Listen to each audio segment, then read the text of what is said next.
Bueno, la charla se llama esta Una nueva esperanza después de la inteligencia artificial, o también como se promocionó, que es la gestión del talento después del GPT. Entonces, empiezo presentándome, hay que sacar algo de ahí, pero no va a salir nunca, que dice, problema de audio de Siri. Bueno, toca escape a ver si anda y si no, no pasa nada. Listo.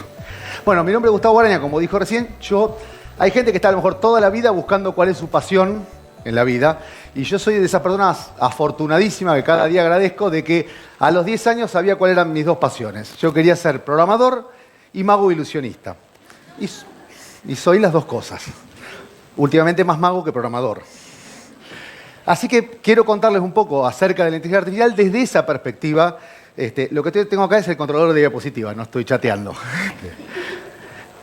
Y me gusta empezar con esto, con la idea de este señor que está, es Arthur Clarke, que fue una de las personas que pudo visualizar el futuro con 50 años de anticipación. ¿Sí? Muchas de las predicciones, de las cosas que aparecen en la obra de él, se cumplieron y se están cumpliendo. Pero ¿por qué hoy en día nos es muy difícil tratar de anticipar el futuro? Así era el futuro como se veía cuando yo era chico, inclusive como era cuando era chico gente más grande como Rubén. Por eran de las revistas de los 60, que fue con lo que yo me crié leyendo y se veían este tipo de cosas, que el futuro iba a ser esto, y fue muy distinto, salvo la excepción diría que las cosas de Arthur Clarke. ¿Y por qué es tan difícil predecir el futuro y anticiparnos, sobre todo hoy en día? Bueno, a mí me gusta, por lo menos, efectivamente, la idea un poco de que tiene que ver con estos tiempos de modernidad líquida, ¿no? Como denominó Zygmunt Bauman, el sociólogo, y que tienen que ver con el concepto de VUCA, ¿no? Vivimos en tiempos que son completamente volátiles, nada de lo que hoy es una verdad perdura durante mucho tiempo, ninguna decisión que tomemos va a ser segura lo que funcionó, cada vez dura menos tiempo, entonces tenemos que estar constantemente probando y experimentando. Tiempos de incertidumbre, ¿sí? En el cual, de vuelta, no podemos estar seguros de todas las variables al mismo tiempo. Tenemos que empezar a aprender a relajar las cosas que queremos controlar o pretendemos controlar y aprender a convivir con ciertos niveles de incertidumbre. Hoy, elegir a alguien para trabajar con nosotros o elegir sobre qué desarrollar un tema o a quién venderle o cómo ponemos un precio, está todo inmerso en un inmenso marco de incertidumbre, aún para la gente que no vive en la Argentina. Les cuento. Complejo, ya no podemos explicar más el mundo con promedios. Ayer le explicaba a un colega, le digo, mira, usamos la mediana porque es un poquito mejor que el promedio, pero también es horrible. La realidad es que vivimos una época de la ultrapersonalización y si queremos tratar de interpretar las necesidades y las posibilidades que tenemos con los individuos, tenemos que manejar herramientas de mayor complejidad. Y por último, la ambigüedad. Ya no todo es blanco o negro. Ya no es un buen colaborador o un mal candidato. Tenemos que manejar escalas de grises y aprender a manejar probabilidades. Mira, este pibe puede andar para esta tarea con un tanto por ciento de probabilidad. Y dije pibe y ya estoy siendo poco ambiguo, porque debemos también desapegarnos de las ideas de género tradicionales. Entonces no estamos viendo una época de cambio, sino verdaderamente un cambio de época atravesado por un meteorito que ya pasó la atmósfera, ya está por tocar tierra y que va a producir un fenómeno de extinción de muchos empleos, ¿sí? Pero, bueno, como pasó en su momento, no son las especies más fuertes las que sobreviven, sino que son las que mejor se adaptan. Vivimos una época en la cual en absolutamente todas las profesiones, tenemos que acostumbrarnos a aprender constantemente. Y lo más difícil, a desaprender. Ese meteorito es este. Ay, el sonido no sale. Bueno, no importa. A ver si podemos ir para atrás. ¿Probás a ver si sale? Bueno, no importa. Es la inteligencia artificial. No importa, tenemos acá la imagen. La inteligencia artificial se metió, es una idea, no es tan nueva, no es tan novedosa. Vamos a ver dentro de un ratito que son conceptos y teorías que vienen desde mediados del siglo pasado. Pero recientemente invadió un terreno que nos parecía propio de los humanos, ¿sí? Que tiene que ver con la creatividad, con el imaginar cosas. Entonces, el primer punto es, ¿qué es una inteligencia artificial? Tenemos que tratar de definir para entender qué es inteligencia artificial. Bueno, primero, y ahí sí me pongo en mago, tenemos que entender que la parte más importante no es la de inteligencia, que no tenemos una gran definición en la cual todos podamos acordar sobre qué es la inteligencia, pero sí podemos hablar bastante de la parte de artificio. Es un truco, ¿sí? Y tenemos que ser conscientes de esto. Cuando le vamos a preguntar algo al chat GPT, tenemos que saber que no hay una cosa inteligente del otro lado. Hay algo que simula un comportamiento inteligente, que fue lo que definió de alguna manera Alan Turing. Dice, es inteligente si te puede engañar, generar la misma sensación de que lo que está del otro lado es una persona. Pero tenemos que tener en claro que se trata de un artificio. Respecto de la inteligencia, me gustó este ejemplo, que es el de Clifford Hans, que fue un señor que se puso a enseñarle a principios del siglo pasado, a principios de 1900 y pico, un alemán, le empezó a enseñar matemática a un caballo. ¿Sí? Y esas son imágenes reales. El caballo podía resolver ecuaciones simples aritméticas, reconocer letras, inclusive fechas del año, y trabajar con fracciones. Rápidamente esto se hizo muy popular y se dijeron, bueno, acá hay un engaño, una trampa. Lo estudiaron todas las universidades y resultó que no había una trampa. El tipo le había enseñado el caballo. Y entonces decían, bueno, el caballo sabe matemática, porque hace las pruebas y las pasa. Esto desembocó, después los invito a que lean la historia, en que en realidad lo que se estaba haciendo era mal el experimento. Esto terminó en los experimentos de doble ciego que se hacen para hacer estudios científicos, porque lo que pasaba es que sin quererlo, no solo el entrenador, sino cualquiera que le daba el experimento, al ser consciente de la respuesta, condicionaba el caballo. ¿Y por qué lo traigo acá? Porque es muy difícil discernir qué es lo que es inteligente. Tenemos que conformarnos con esta idea de algo que, si se comporta como se comportaría un ser humano, diríamos que es inteligente. Si tenemos un aparato o algo, que no importa lo que haya dentro, cómo esté funcionando, si el comportamiento que tiene toma decisiones similares a las que tomaría un ser humano, vamos a decir que es inteligente. Y es artificial porque sabemos que hay un artificio del otro lado, pero programar la inteligencia, de darle instrucciones, lo que hacíamos era darle ejemplos y enseñarle. A través de ejemplos le enseñamos a la máquina a imitar un comportamiento hasta que aprende a hacer algo que es indistinguible de lo que haría un humano. Para distintos tipos de problemas. En general se trata de predecir algo. La máquina resulta muy buena para predecir algo. Y con eso podemos clasificar cosas, predecir, etc. Y a mediados prácticamente en el 2010, y esto está muy pegado a la aparición de Google, apareció un tipo de técnica que se llama el Deep Learning, con herramientas que eran de mediados de los 80. Lo que pasa es que lo que cambió fue la tecnología para hacerlo. Tenemos muchísimo más poder de cómputo y eso nos permite correr algoritmos más complejos. Ahora, tenemos dos tipos de formas de hacer cosas con inteligencia artificial. Un tipo de algoritmo en el cual, por más que lo enseñamos y lo entrenamos con ejemplos, el resultado es algo que nosotros podemos entender, por qué toma una decisión y no otra, por qué clasifica algo de una manera y no de otra, o por qué predice un punto, sin meterme muy rigurosamente. Cuando ustedes estudiaron regresión lineal en alguna materia de estadística, que lo hicieron casi todos en la facultad, ninguno le dio bola, pero ese es un algoritmo simple de Machine Learning, de aprender a predecir cuál es el próximo dato a partir de varios puntos. El método de los mínimos cuadrados. Es la forma más básica de inteligencia. Ahora, lo que entendemos que es lo que hace. El algoritmo termina siendo una recta, los coeficientes de esa recta. La otra manera son una forma que tiene que ver con la idea conexionista. Esta idea que también es del año 45 y que Alan Turing pensaba que era un chanta este tipo que lo inventó. Eran dos, era un matemático, no me acuerdo de qué país era, europeo, muy jovencito. Ya a los 12 años se había leído toda la obra de Russell, para que se hagan una idea del principio de matemática. Y este que era, diríamos hoy, un neurocientífico. Y ellos, interesadísimos en entender en realidad cómo funcionaba el cerebro humano, inventaron esto, las redes neuronales, que es un modelo matemático. Fíjense que es el paper es del año 43, creo, o 49, para que tengan una idea de lo viejo que es esto. Pero el cómputo, ¿qué pasó? Ah, que tiene miedo que me caiga. Pero va a ser muy gracioso para todos y podemos dar por finalizada mi charla ahí. No, prefiero el show. Bueno, les decía, esto lo que necesitaba era computadoras potentes. Y a partir de la década, mediados del 2010, vamos a decir, teníamos computadoras muy, muy potentes que nos permiten procesar masivas cantidades de datos y aparte podemos generar datos muy baratos. A ver si esto avanza. Para adelante. Ahí está. Bueno. ¿Se murió? Ahí está. No, está oscuro nomás. Avanza uno más. ¿Qué es lo que generó esta revolución? Les decía, Google. Google empezó a utilizar algoritmos de Machine Learning en vez de algoritmos que eran con instrucciones para encontrar información, para predecir qué era la mejor respuesta a una pregunta que nosotros hacíamos. Y esto que estamos viendo acá es el uso de esta tecnología, de la inteligencia artificial, para crear una conversación.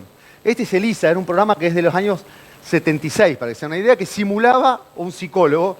Muchos que peinan canas o ya no peinan nada, están en este momento sonriendo porque alguna vez jugaron con esto, que era un programita que te daba vuelta a las respuestas, con reglas simples, emulaba a un psicólogo. Después alguien hizo un psicópata también con esto mismo.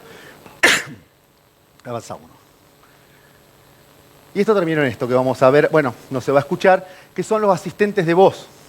Y yo lo traigo acá porque estas cosas fueron sembrando en la sociedad la aceptación de hablar con una máquina.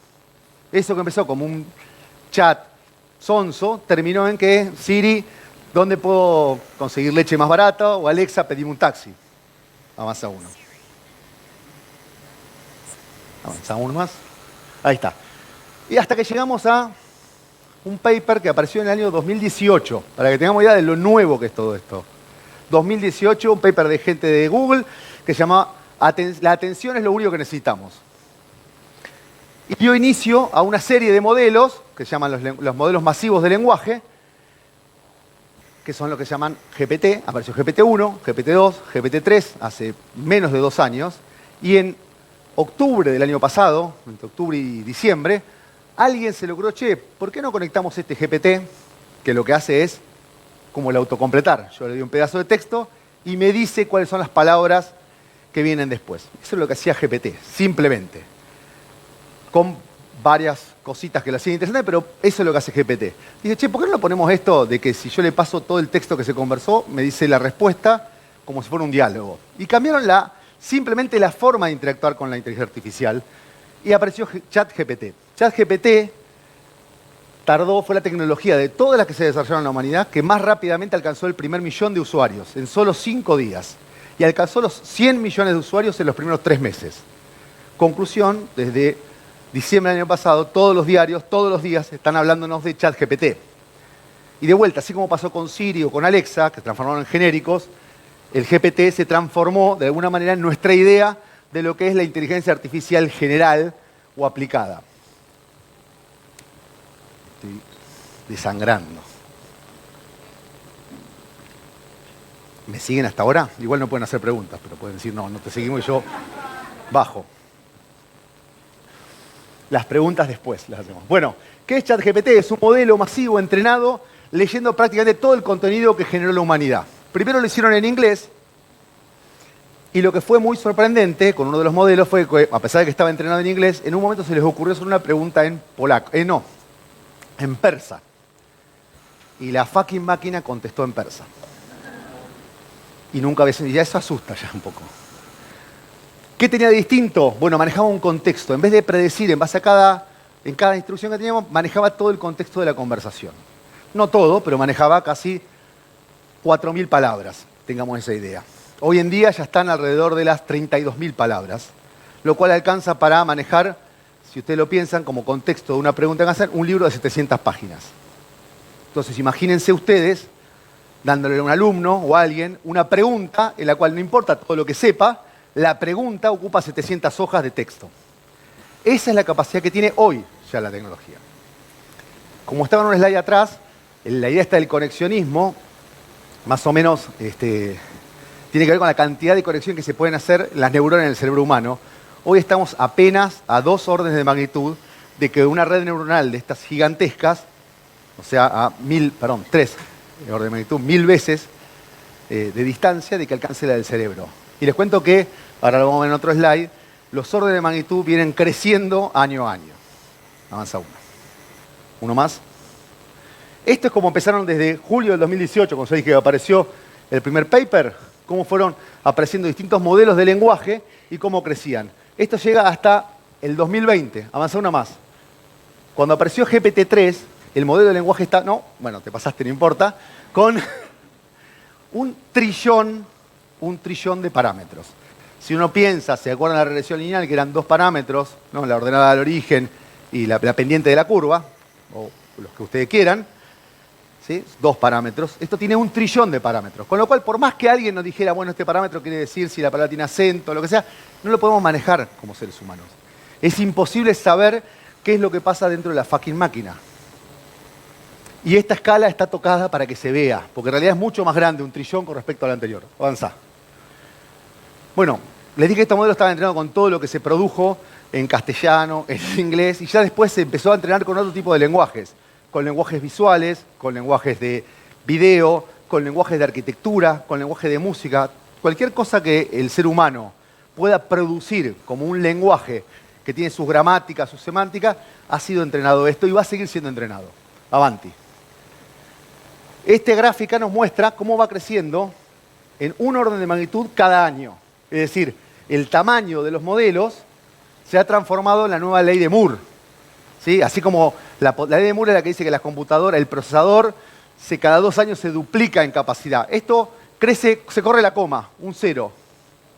Entonces, lo que les conté hace un ratito de que estamos a 3 órdenes de magnitud, a 1000 veces de distancia del conexionismo que tiene el cerebro humano, y encima la aceleración que tiene esa curva, es muy probable que en los próximos, a riesgo, 3 años máximo, veamos una inteligencia artificial general que ya supere las capacidades del ser humano. Y es menester, es súper importante que nos preparemos para convivir con eso, de una u otra manera. Porque es algo que va a pasar, es infrenable. Ya pasó la atmósfera el asteroide. Avanti. ¿Qué tan inteligente es hoy? Es esto. Y esto está probado con un modelo, con 2 modelos de ChatGPT 3.5, que es el que la mayoría usa cuando está jugando, o el 4, que ya es el pago. Y pasaron 2 cosas. Cuando aparecieron estos modelos, primero, aparte de ser más poderoso, el costo se redujo creo que en 2 órdenes de magnitud. Y hace una semana bajó a la 4ª parte del precio que había en marzo. Entonces, no solo son cada vez más poderosos, sino que son cada vez más baratos y más accesibles. Es imposible, o sea, es muy, muy difícil que esto no penetre en la sociedad mucho más de lo que penetró. ¿Y qué tan inteligente es? Bueno, con estos modelos, el GRE, el examen de un graduado, lo resuelve en un score del 99%. O sea, prácticamente mejor que la mayoría de los que hacen esta evaluación. Este resultado, no los voy a aburrir, está hecho en esa curva con matemática, el LSAT, de evidencia, estadística, cálculo, proficiency en idioma inglés, literatura combinada, biología, que es muy complicado. Ya estos modelos pueden hacer análisis de complejos temporales, que involucran aspectos temporales. Si bien están entrenados con imágenes, pueden predecir y generar imágenes. Avanti. Este fue uno de los ejemplos que se hizo antes de GPT, vamos a decir unos 6 años atrás, 7 años atrás, que lo hizo Microsoft, que había entrenado un modelo de lenguaje, pero con lo que se hablaba en Twitter. Maravilloso.tai, simulaba ser un adolescente. Lo prendieron y al rato, vamos a poner un par de horas después, el modelo que estaba entrenado con lo que se decía en Twitter se había vuelto nazi, homófobo y tenía cuantos sesgos se le puede ocurrir. Lo apagaron enseguida. Pero lo que pasa es que el problema no era el modelo, era con lo que lo entrenamos y era un reflejo de la sociedad que habla dentro de Twitter. Esto es fácil, le pones mierda y escupe mierda, no te va a tirar flores. Avanti. Entonces, buena parte del trabajo hoy en día está en filtrar cómo lo entrenamos para quitarle esos sesgos. Y esto que le decía es terrible, cómo lo censuramos después de que sacó una conclusión para, a pesar de que lo filtramos, lo sé qué demás, no diga algo que sea por lo menos peor que lo que diría el humano genérico. ¿Ok? O un humano que vive en California, que es genérico para los que lo entrenan. Esto que está acá, y yo lo puse, son los modelos de lenguaje que aparecieron, pero fíjense, 2023, y los que están pintados son open source. Hay muchos de los modelos open source que GPT lo que ha hecho muy bien, es una empresa que le pusieron 1.000 millones, la fundó Elon Musk, después lo echaron, o se fue porque no lo dejaban hacer SEO. Microsoft le puso 1.000 millones de dólares, después le puso 10.000 millones de dólares, solo para tener acceso primario a la tecnología. es una explosión de marketing, a pesar de que el producto es muy bueno, pero es un bombardeo constante de marketing. Pero no es lo único que hay. Hay un montón de modelos y también es importante entender que no hace falta usar el modelo más superlativo para realizar distintas tareas. De hecho, Microsoft mismo te vende el GPT-3.5 o el 4 porque tiene diferencia de costo y de performance. Estas cosas ocupan poder de cómputo bastante importante. Pero vamos a ver de nuevo esta explosión de modelos. Google sacó varios ya, de hecho es padre de la criatura, y está saliendo un modelo nuevo que se llama Gemini, que todavía no está largado al público. Avanti. Bueno, vamos a ver entonces un poquito los lenguajes que esto habla. Yo le dije, bueno, esto mismo modelo, a alguien se le ocurrió decir, che, si lo entrenamos lo usamos para entrenar el mismo modelo de Transformer, que es lo que está atrás, para imágenes, ya apareció Dalí, y eso, Dalí, que era la versión paga, pero después apareció Midjourney, Stability, que son los que generan esas imágenes hiperrealistas, pero también hoy tenemos generación de storyboards, por ejemplo, generación de videos y de películas enteras, avanza, generación de música, generación de código. El 40% del código de GPT-4 lo escribió GPT-3. Casi la mitad lo escribió la máquina ya, a su propia próxima versión. ¿Sí? Y la próxima va a ser más grande. ¿Sí? Las grandes compañías hoy están reduciendo y es cada vez más complejo, y yo veo ahí con cierta preocupación, el trabajo de los juniors. Porque es el trabajo que más fácil puede reemplazar hoy la máquina, la automatización. Vamos a tener que cambiar qué cosas y sobre qué cosas estamos entrenando a los juniors. Por ahí para el trabajo de esta semana, de la semana que viene, no pasa nada. Pero para el año que viene es muy probable que haya menos demanda todavía de la que hay para esos aprendices. Porque si lo único que hay es trabajo para los seniors, van a estar ocupados trabajando y no van a poder enseñar. Y encima, el junior es muy fácil y muy barato de reemplazar con esta tecnología. Los asistentes de código ya hay de Amazon, de Microsoft, se llama el Copilot, y va a haber muchos más prácticamente gratis. Avanti. Entonces, fuera de todas estas cosas que podemos usar y no usar, quiero pararme un segundo para respirar alrededor de la curva del hype, ¿no? Esta es la curva de Gartner, pero es una curva que siguen todas las tecnologías cada vez que aparecen, en la cual ganan máxima visibilidad en un momento, todos nos imaginamos, esto lo puedo usar para mejorar mi roticería o lo que sea, después viene una desilusión cuando decimos, no, pero esto maneja muy mal el rostizador o es muy caro para el pollo que quiero calentar. Y después hay un momento en el cual, si la seguimos investigando y estudiando, cualquiera sea la tecnología, un API Gateway, una herramienta de BI, lo que sea, una RP, etc., nosotros comprendemos en qué cosas es razonable usar la tecnología. ¿Sí? Y a partir de ahí empieza un momento de explotación por la humanidad. En este momento estamos acá, en plena cima, todo el mundo, todos los días nos piden, quiero hacer un zorongo con inteligencia artificial. Bueno, ¿tenés plata? No, pero es gratis. No, no es gratis. Quiero hacerlo bien, peor, desilusión. O sea, usar esto y aprovecharlo requiere cabeza. Avanti. Avanti una más. Entonces ahora vamos a ver lo específico de talento. La matan a ella si me sacan. Dale. Entonces yo traté de organizar un poco lo que a mí se me ocurría y basado en nuestra experiencia de que venimos usando, en nuestra compañía empezamos a usar Machine Learning del año 2005, a invertir y a tirar plata porque no se vendía nada de esto. Y hablábamos de Machine Learning porque inteligencia artificial era una mala palabra. Cada tanto aparecía esta cosa que se llamaba el invierno de la inteligencia artificial, en la cual había una sobrepromesa y el subcumplimiento. Hoy estamos exactamente en lo opuesto. La verdad que todavía todas las expectativas que tienen los científicos las excede la máquina. Pero el científico sabe qué esperar. El problema, el anterior que decía, es sobre el público general. Entonces, ¿qué cosas? Y nosotros empezamos a usarlas y como no vendíamos nada, lo usamos para muchas cosas propias. Hicimos nuestro propio CRM para gestionar la búsqueda de talento como si fuera un cliente y manejar el Customer Experience. Y una de las primeras cosas que hicimos fue para hacer la clasificación automágica de los currículums. ¿Sí? Creamos un algoritmo de Machine Learning que clasificaba. Hoy en día eso no hace falta hacerlo. Uno puede usar GPT o cualquier otra IA mínimamente entrenada para que te separe y discierna mucho mejor, aunque no les guste, que un reclutador, si un currículum que llegó corresponde a un Java Senior o a un plomero. Dicho sea de paso, los plomeros, los carpinteros, todo eso tienen el oficio asegurado para adelante.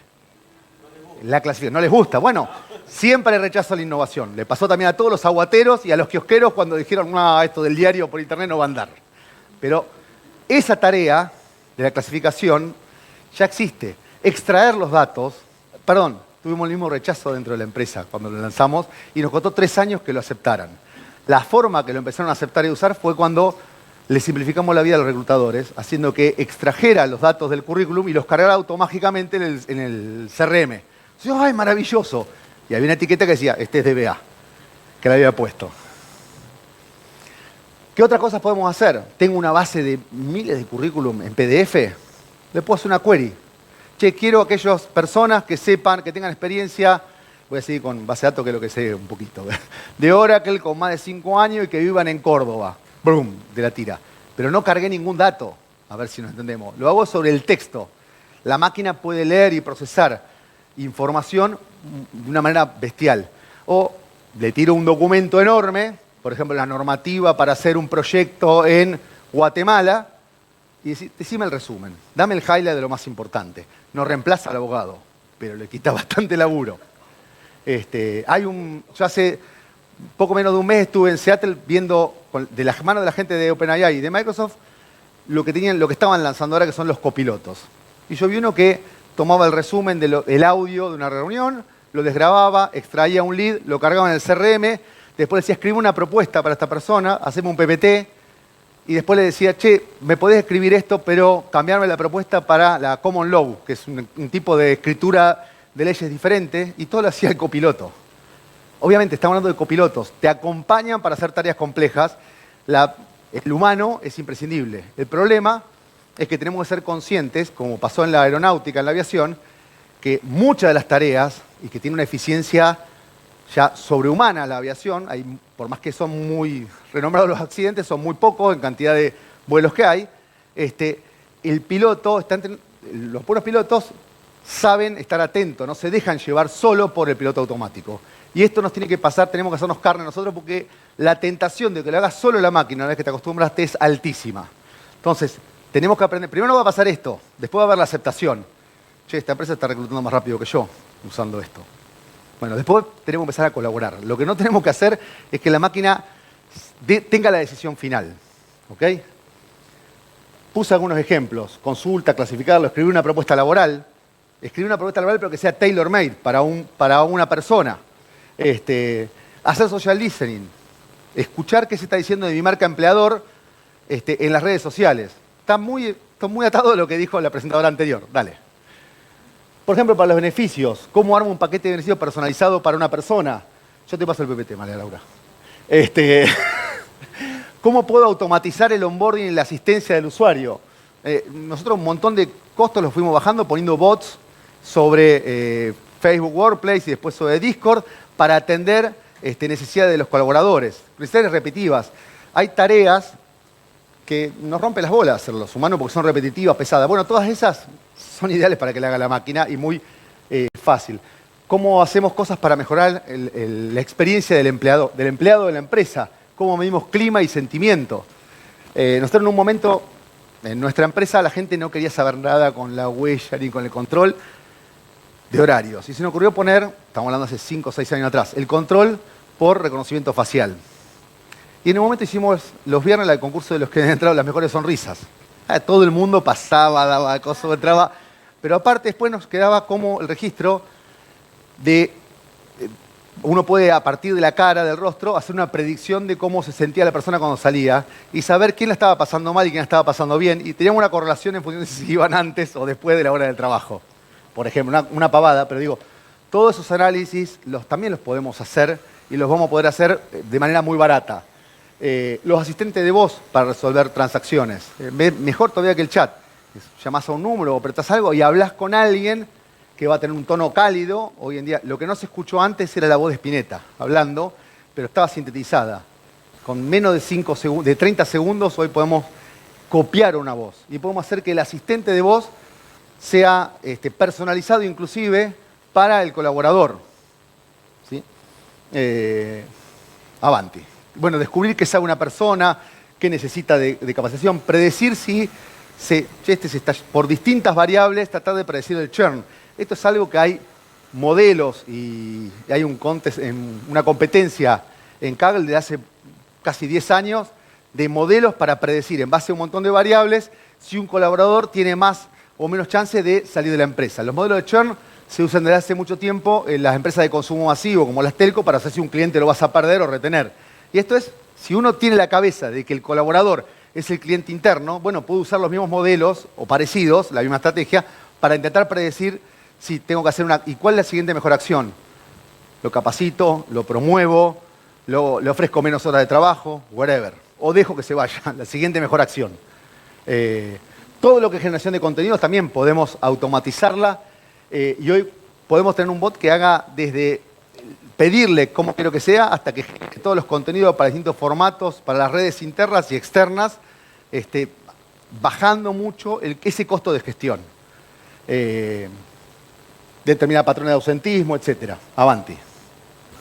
Bueno, algunos problemas, y ya cierro con esto, todavía no me sonó igual la media hora. ¿Sí? Ah, no sonó. ¿Tengo? Ah, malo que es, me mienten. Bueno, algunos problemas. Si nosotros dejamos que la máquina produzca todo el lenguaje, esto es opinión, no es un dato, opinión personal. Yo creo que hay un deterioro en la capacidad que estamos teniendo como sociedad en la producción de lenguaje, de todo tipo de lenguaje, como dije antes. Y esto, si nosotros dejamos que la máquina escriba por nosotros, va a aumentar eso. Para mí el ejemplo es Instagram, en el cual pasamos de comunicarnos con palabras y fonemas a comunicarnos con imágenes y emoticones. Y eso de alguna manera nos quita el lenguaje y la pérdida de lenguaje también nos quita capacidad de razonamiento. Otro problema es la capacidad de comprender. Si nosotros le pedimos y nos acostumbramos a la máquina a que nos haga resumen, no es lo mismo leer la Divina Comedia que ver un resumen de la Divina Comedia o cualquier obra de las hermosas. Nos resta capacidad de comprensión. Entonces tenemos que tener cuidado con hasta cuánto lo usamos, por lo menos con nosotros mismos. Es un consejo que le doy para ustedes como individuo. Después si lo pueden llevar a la empresa, creo que mejor como sociedad. Y lo otro es la capacidad de empatizar con el otro. Es muy fácil hacer que muchas de las cuestiones de relacionamiento las haga un agente por nosotros. No hablé de agentes autónomos, que era lo último que tenía en el slide anterior, que es cuando en vez de darle una tarea para que automatice, le doy un objetivo. Eso en los últimos 4 meses fue lo que explotó en la comunidad de inteligencia artificial. La posibilidad de hacer un agente que yo le doy un objetivo de alto nivel y empieza a hacer un ciclo de estos, como fuera de PDCA, en el cual prueba algo, prueba una tesis, mide cómo le fue, corrige, elabora un plan de acción y vuelve a reiniciar un ciclo hasta que alcanza el objetivo. La máquina desarrolla el plan para alcanzar un objetivo de alto nivel. Ya no le digo, haceme esta tarea, sino que el objetivo que le digo es, haceme una campaña de marketing sobre redes sociales que me traiga 4 leads. Objetivo de alto nivel. Y la máquina comienza a elaborar un plan y a ejecutarlo, interactuando con otras máquinas. Eso está hoy. No es que es un ciencia ficción del año que viene. Está hace unos meses. Ya aparecieron varios modelos y ya hay, para que se den una idea, frameworks para hacer esto estándares. Ya se han vuelto estándares. Entonces, consejo para las empresas. No le teman a los errores. No es una cosa que la pueden incorporar como un Big Bang. Es un cambio cultural. Es un cambio cultural en sus equipos. Es lógico la aversión a la pérdida, porque a todos nosotros nos va a cambiar la forma en que trabajamos cotidianamente. Vamos a tener una pérdida horrible ahí, pero ya está, es inevitable. O sea, o nos acomodamos a eso y tratamos de adaptarnos, o, bueno, si ocurre con mucha probabilidad esto, nos vamos a lamentar. Entonces, no hay que temerle los errores, comiencen a experimentar, a hacer experimentos controlados en los cuales ustedes digan, bueno, voy a probar de hacer esto para ver si efectivamente clasifica los currículos mejor. O si hago un posteo con esto y midan, pero con pruebas simples. Es muy disciplinario esto. Bueno, voy a probar a hacer un posteo en redes sociales. Uno que lo haga un humano y otro que lo haga la máquina. A ver cómo me va. ¿Cuánto me costó hacerlo y qué resultado tuve? Dije una pavada, pero hagan pequeños experimentos de todo y vayan haciendo estos ciclos de incorporación de estas herramientas adentro de sus organizaciones. No hablé de ninguna herramienta en particular a propósito, pero hay mostrillones y ahí nos pueden consultar por eso. Y lo último, o casi lo último, lo más importante es lo que ustedes se puedan imaginar, no tengan vergüenza ni miedo de tratar de imaginar, che, ¿y si esto lo puedo aplicar para la roticería de mi viejo? Capaz que sí, encontramos un modelo que hace pollos de una manera rostizado, de una manera más eficiente. No se limiten, el no lo tienen siempre después. Es parte de esta experimentación. Avanti. Lo último que dejé, y estoy redondeando con esto, es tenemos que empezar a pensar en que, así como los lentes a mí me aumentan en mis capacidades como humano para poder verlo, porque si no, no vería un corno, la inteligencia artificial, por ahora, va a ser una herramienta que vamos a poder usar para colaborar con nosotros en todas las actividades para volvernos humanos aumentados. Sobre todo quitándonos las tareas repetitivas, las que más nos aburren. Lo otro es hacer cosas que no podíamos hacer de otra manera. Yo digo, hay tres tipos de cosas. Cosas que las hacen más eficientes que nosotros, con mejor calidad, más barato, etc. Cosas que nosotros no queremos hacer, ahora le digo el ejemplo en el slide siguiente, y cosas que de otra manera no las podríamos hacer. Esto que está acá es una cosa que ocupa poco espacio en los diarios y es el plegado de proteínas. Después del genoma es lo más chiquitito que hay para investigar. Con esto están haciendo moléculas que, por ejemplo, se comen el plástico en el mar y lo reciclan en material orgánico. O hacen la cura para enfermedades apenas aparecen. Esto le llevaba a un doctorando toda la vida tratar de predecir cómo se plegaba una proteína. Y de golpe la gente de Deep Alpha hizo un modelo que predice al 99% todas las proteínas que conoce de la humanidad. Esto está revolucionando una industria. Si nosotros encontramos aplicaciones sobre cosas que no podíamos hacer de otra manera, y ahí la imaginación es lo más importante, podemos disrumpir un mercado en el que estamos. Avanti la última, cosas que no podemos hacer. Digo, el ejemplo más horrible de todos, y yo saqué los slides porque es la guerra. Hoy hay un montón de armas que son autónomas. Hay un montón de medidas en contra de esas armas. Perseverance, que es el robot que está ahí, solo se las arregló para llegar antes de que se le acabe, y también tienen su vida, porque el bicho se queda sin acceso a la energía solar que lo mantiene vivo, se murió y se perdió. Ya lo habían dado por pedido a la NASA, se conectó y mandó un montón de información nueva. Entonces hay cosas que no están, le estoy dando este ejemplo que es extremo, pero hay muchas tareas que, y le doy un ejemplo concreto acá, revisar los techos de los galpones. Hoy hay compañías que lo están haciendo ya con drones. Es una tarea que ponía en riesgo la vida humana, o revisar los cables de alta tensión, o un cable submarino. Son tareas en las cuales no está bueno que lo haga un ser humano. Otra me va a decir, pasar los currículums a la base de datos tampoco está bueno que lo haga el ser humano. Pero tiene que convencer a sus jefes de que pongan un mango ahí. Entonces, bueno, lo último es eso, lo que les contaba. La innovación es un viaje, no es un destino, pero yo querría instarlos a que comiencen a hacer estos pequeños experimentos. Avanti, disculpen si me pasé un poco, ahí copien el QR que les contestaremos las preguntas.